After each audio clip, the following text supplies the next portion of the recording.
LeetCode Problem 21, Merge Two Sorted Lists, is more than just an interview classic. It mirrors real-world tasks like merging sorted logs or syncing live event feeds. The twist?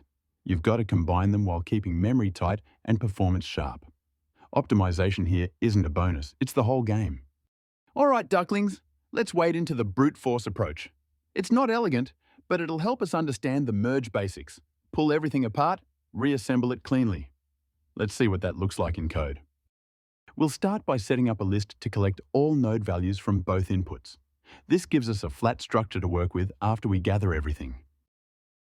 Time to scan through the first list. For each node, I'll add its value into our temporary storage, just flattening things out for now. Same deal with the second list.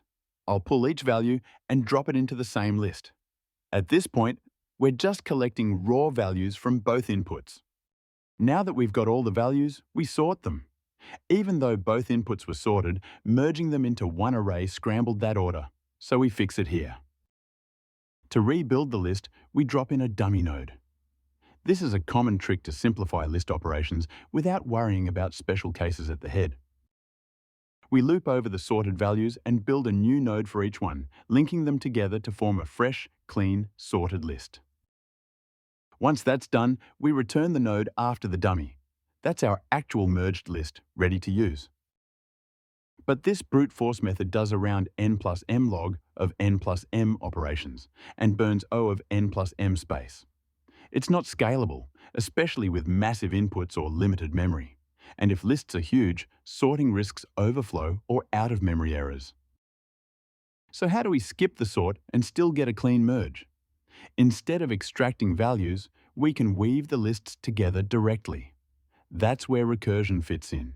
Clean, elegant, and aligned with the structure of linked lists. First, we check the edge cases. If one of the lists is empty, we're done. Just return the other list since it's already sorted. Otherwise, we compare node values. If the first list's value is smaller or equal, we attach it and recursively merge the rest. If the second list's value is smaller, we do the reverse.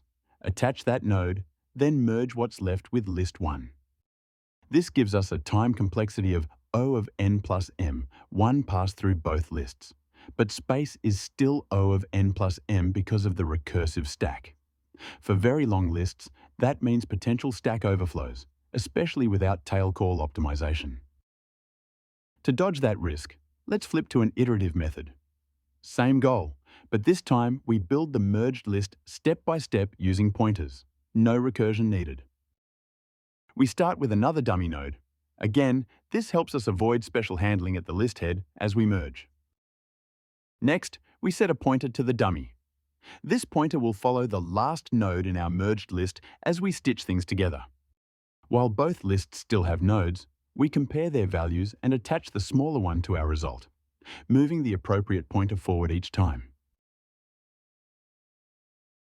Once we reach the end of either list, we just hook the rest of the other list to our result. No extra work. They're already sorted. At the end, we return the node right after the dummy. That's the actual start of our merged list. This version still runs in O of n plus m time, but uses only constant space. No arrays, no recursion. Clean, fast, and ready for real-world systems or interviews. So what's the takeaway? Brute force wastes time and space by collecting and resorting. Not great for real workloads. Recursion improves time, but risks stack overflow. It's the iterative approach that nails it. One pass, constant space, production ready. And that dummy node trick? Keep it in your FAANG toolkit. Think ahead. Where else can you use this pattern to merge streams or linked data on the fly?